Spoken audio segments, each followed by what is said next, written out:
continuation, part 3 of self-authoring video. And so, yeah, that's the stuff that this trauma helped me create. This better version of myself. Like, I evolved to be a better version of who I was. And so, you know, where it got tricky and where it gets into the bag of shit concept is that I realized that all the issues that they had, like whether it was money issues and money scripts, anger issues, insecurity issues in love, like all that shit is I have too. Or I've had and had to work out of. Codependency, stuff like that. Like, I now realize like that's the bag of shit that I've had. And so, you know, it's very humbling.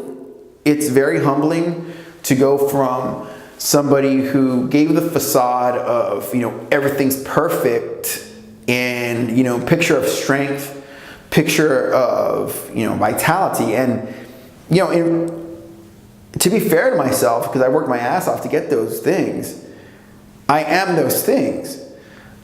In addition to that, what I'm saying is seeing my dad be obese, seeing my aunt who's in the hospital right now, suffering from depression and stuff like that. You know, I come from this very sort of like broken type of family to an extent.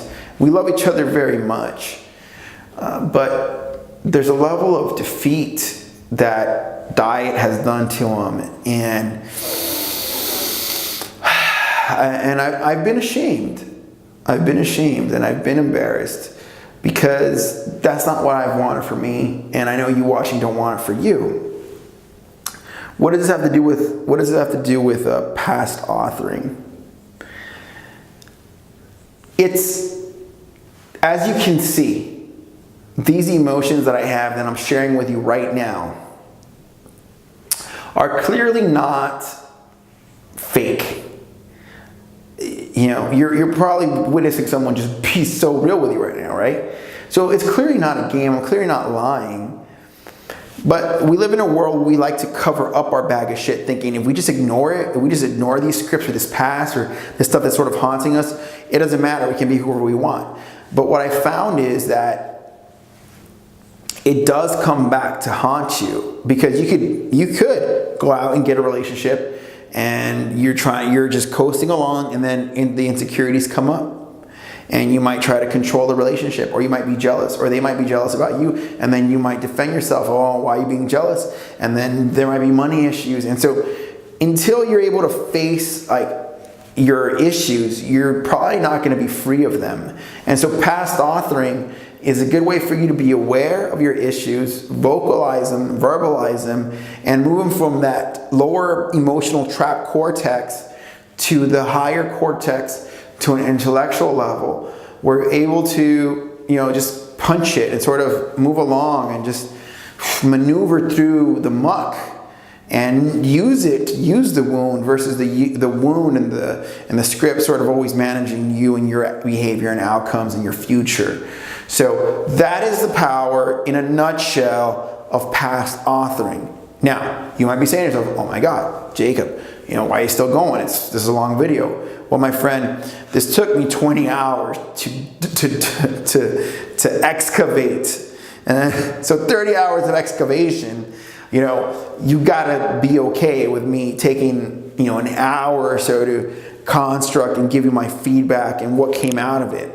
So I wanted to make this video. In 2 weeks from now, I'll make another one. And maybe in a month from now, I'll come back to self-authoring and see where I'm at. And that won't be shorter. And then maybe every month after that. You will definitely get to the point, I feel, where you stop lying to yourself. And you can see when a script starts coming out, like get pizza, and you know that a diet's good, but you already told yourself that junk food is going to come out. You already told yourself that, you know, adult entertainment might want to tempt you to watch it, or you might staying up late might tempt you to get it, or not making videos, or you already know yourself enough to be like, but you're in the center of it versus like making these excuses and letting the scripts run and this the stuff that you've adapted from your childhood. In other words, when you were a teenager, pizza was good and watching movies was good, and it made you feel better. But if you keep going back to that, or keep going back to beer, or keep going back to smoking marijuana, or if you keep going back to that, and as you want to progress into being this better champion of a person, well, you better start letting go of some of that, the ways you coped, the ways you felt better back then. You better replace that with stuff that's going to help you move the needle. Like, for example, meditation. For example, eating vegetables. For example, drinking more water.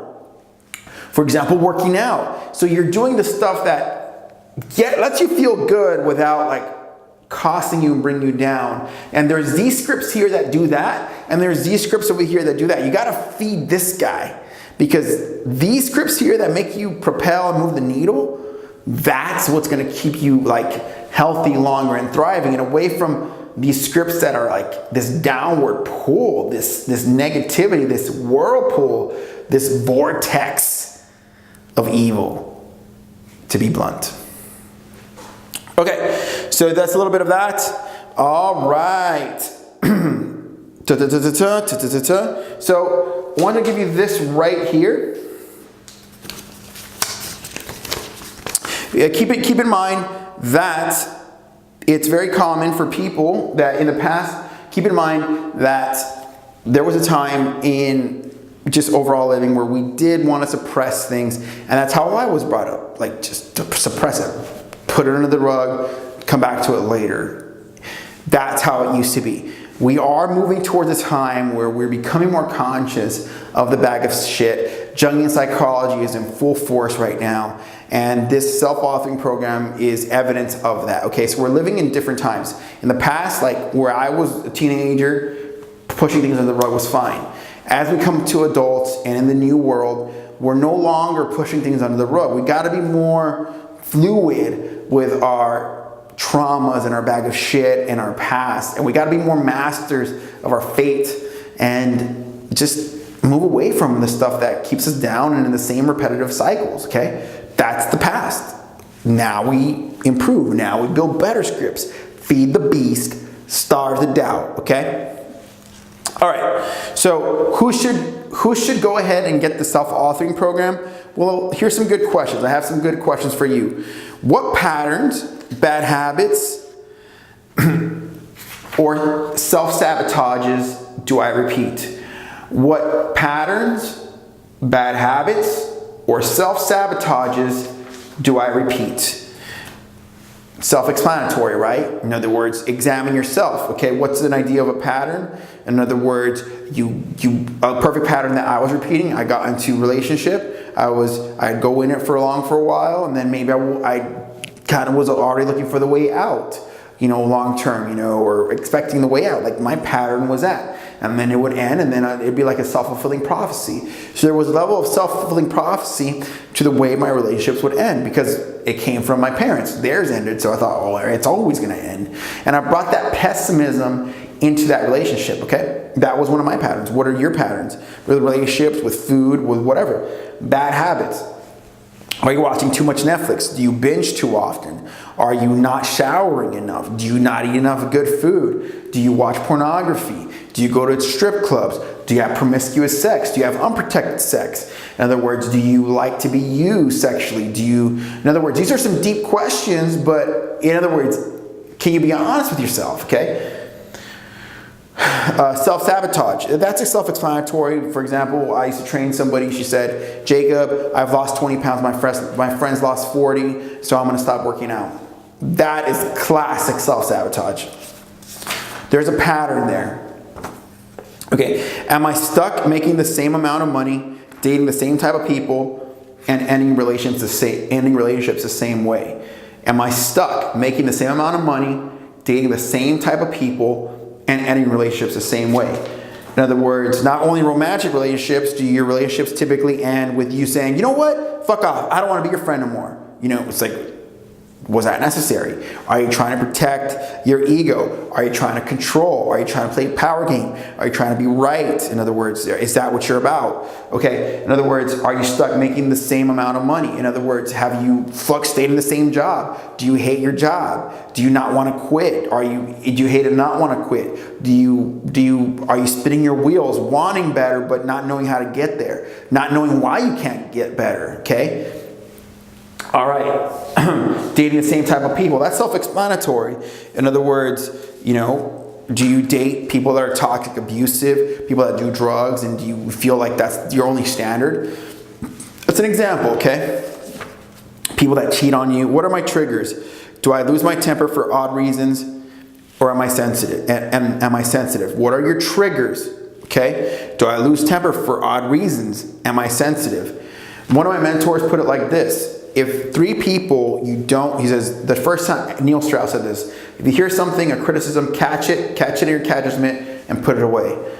If you hear it from another person that doesn't know the first person, catch it, look at it, and put it away. He said, if you hear it from 3 people, catch it, examine it, and you might want to really think about that and change. He goes, that's where real growth occurs, okay? In other words, again, if someone tells you, for example, you have a temper issue, and other people have said similar things, there may be something to that. Especially if they're not trying to offend you, they're just like informing you.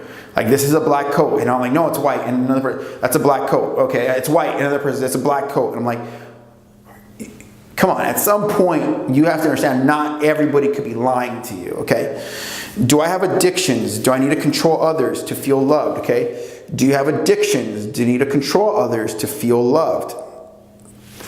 Addictions and control are very similar in the sense that typically people have addictions because it allows them to change the way they feel or get a certain response in their body, whether it's pizza, weed, cocaine, pornography, whatever it is that you can do and get a dopamine hit, and it puts you in a state of control and it's addictive. Do you have anything like that? Drinking beer, snorting coke, taking medication like Adderall or anything that is not even prescribed to you, codependency, in other words, and maybe rebounding, examine yourself, okay? These are all good, if you're answering yes to this, or you're starting to get things here, like, you have to understand, there's scripts going on here that, as Jung called scripts, okay? Do I know my issues, or do I think only weird people have issues? In other words, do you know what issues you have? A lot of people think that they're unique, that they don't have issues. Elon Musk, for example, was written by Neil Strauss to be codependent. He saw classic codependency. That's one of the most richest people on the earth. He has some codependency issues, but that's actually fine, right? Okay, so he's codependent. Okay, doesn't that make you feel better? That you're not the only one with issues? But some people might think, oh, I don't have any. Like, you got to watch out with that. If you think you don't have issues, you, my friend, are probably covering up some of the most amount of issues, okay? Do I have an underlying suspicion something is off about me, but I can't figure it out? In other words, do you know that, you could be better, but you really don't know? Do you think the world's kind of crazy, kind of weird, and you're trying to play the game, and you don't know who's lying to you, you don't know when you're coming or going, but you're pretending like when you think everybody's also pretending, stuff like that, like stuff that's sort of like weird in your thinking. That is a good reason to take past authoring. Am I overly critical of myself and others? Am I overly critical of myself and others? You can say this is neuroses. You can say this is like self-inflicted wounds. It's just like, why did I wear this gray shirt? I don't know. I should have worn something else. Man, I should, wear something else because that gray shirt. Like, in other words, are you over-analyzing and killing yourself and talking shit to yourself and nobody's telling you? Are you your own worst enemy, basically, and you don't even know it? Okay, and you're just letting yourself kick your own ass. Like, mentally, okay? Those are some, and then maybe like, oh, I'm gonna go smoke weed because I feel like shit. Like, those are some, that's like overly critical, right? Like, I need to smoke weed because I can't handle myself. Like, okay? There's a lot of scripts going on in a situation like that. In a situation like this, you heard my story, you heard me bare my heart out, and that was hard for me, guys. It really was. Like, just because I'm here talking, I'm still in front of the camera and I'm still talking, do not think for 1 second I don't feel like I just gave birth on some level. And when I turn off the camera, I'm gonna feel like, oh my God, I can't say that. And as I upload this video, I'm like, oh my God, I can't believe I said that, right? But it's just, I just want freedom from the past. In Eminem's song, Cleaning Out My Closet, he goes, you know, I'm sorry, mama. I never meant to hurt you. I never meant to make you cry, but tonight I'm cleaning out my closet. You see, Neil Strauss put it like this. He says, everyone has skeletons in the closet. And if you're not careful, it might just fuck you. And he said that because, you know, I let this out today and shared my story about self-authoring and the past authoring, the future authoring, big bag of shit, my own traumas. Because my goal was, one, to educate you, but also to free myself from that skeleton in the closet that's brought shame to me. And just bring some air to it and let it air out. Let the wound, like, I want freedom from it. I want the best for my life. I want the best for my future kids, for my future wife. I want to be committed. I want to be a good man. And carrying this shit around from the past is not going to help do that, okay? So it's very common to hear something like this and just think, screw this guy, screw self-authoring, screw it and carry on. But I will challenge you to take the challenge, go to selfauthoring.com. I'm not an affiliate in any way. I don't make any money. Not at this time, unless you see a link in the bottom. I decided to be one or whatever. But at this time, when I'm making this video, I am not. Don't make a single cent off it. And that's it. This is just a true story. I think the most common mistake in something like this is to see this, to see how sincere someone's being and think, whatever. But there's a lot to be gained here, my friend. And I wouldn't be on this Friday night taking an hour or two out of my time to make a video and working my heart out if it wasn't important for me, for you, or for people like us to heal and be better. Or, again, the last 3 years of my life have been the epoch of healing. And here we are at the end of year 3.5. And I feel like I just got I feel like this was like my degree in graduate, like my master's degree in college or something, because that's how liberating it feels. I'd love to hear what you have to think. Say, maybe if you do your own, I'd love to see your video, put a link in one of the comments. I'd love to hear your story, your trauma, whatever it is. Maybe you also came from a home where there was some violence or some level of anger. I'd love to hear what you have to say. My name is Jacob Adams. It's a Friday night when I have to make this video. I'll upload this video here soon. Subscribe, share the video. Maybe you have a friend that needs to know that there is hope at the end of the tunnel, or that there is a way to overcome the past, and you think that I've done enough of my life to overcome that. Share this video. It's not that things are easy, as much as with enough discipline, focus, commitment, and self-regulation, we can push to commit and keep the healing process going. This is Jacob Adams. We'll talk to you soon. See you next time.